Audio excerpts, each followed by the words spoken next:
వ్యక్తిగతమైన పాపాలే కావచ్చు, దేవుడు మనకి ఇచ్చిన నియమంకు వ్యతిరేకంగా భిన్నంగా మీరు ఏం చేస్తున్నా అదంతటికి అది పాపం కదా. ఈ పాపానికి అసలు ఆధారం ఏంటంటే మీ గర్భం నాకు ఉంది అని అనడానికి ప్రూఫ్ ఏంటంటే మనకి ఏదో ఒక పాపం ఉంటుంది. ఏ పాపం లేనివాడికి గర్భం లేనండి.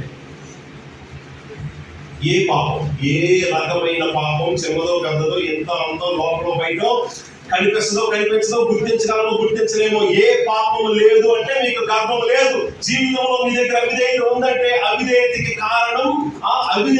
కారణం గర్భం, అహంకారం. ఈ అహంకారం మిమ్మల్ని లోపడనివ్వదు. ఎందుకు తెలుసా? చాలా మంది చెప్తారు, ఇదిగో సార్ నాకు ఈ పాపం ఉంది సార్, దాన్ని విడిచిపెట్టుకోలేకపోతున్నా సార్, ఎంతో ప్రయత్నం చేశాను, నా వల్ల అవ్వట్లేదంటే దానికి అర్థం ఏంటో తెలుసండి, మీరు దేవునికి విజయం చూపించట్లేదు అంటే మీకు ఉన్నది సమస్య, పెద్ద సమస్య గర్భం.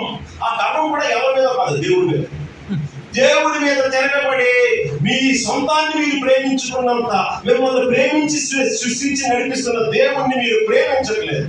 మీ దగ్గర పాపం ఉందంటే మీరు గర్వాంధులు. గర్వానికి ప్రూఫ్ ఏదో ఒక అవిధేయత. ఏదైనా ఏరియాలో మన దగ్గర అవిధేయత ఉందంటే అదే ప్రూఫ్ మనం చాలా గర్విష్ఠులు అని. ఇష్టం కాదు, గర్వాంధులు, అహంకారులు అని. మన దగ్గర అహంకారం ఉంటేనే విధేయతకు ఒప్పుకోదది.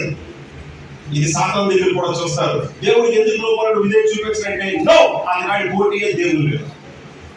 దేవుని మీద తిరగబడమే గర్వానికి బైబిల్ ఇస్తున్న థియాలజీలో మొదటి అర్థం. ఆ తర్వాత అర్థాలన్నీ చాలాసార్లు కింద ఉండొచ్చు, కానీ మొదటి అర్థం దేవుని మీద, తన సృష్టికర్త మీద తిరగబడటం. ఆయన ఇష్టం కాదు, నా ఇష్టమే జరగాలి.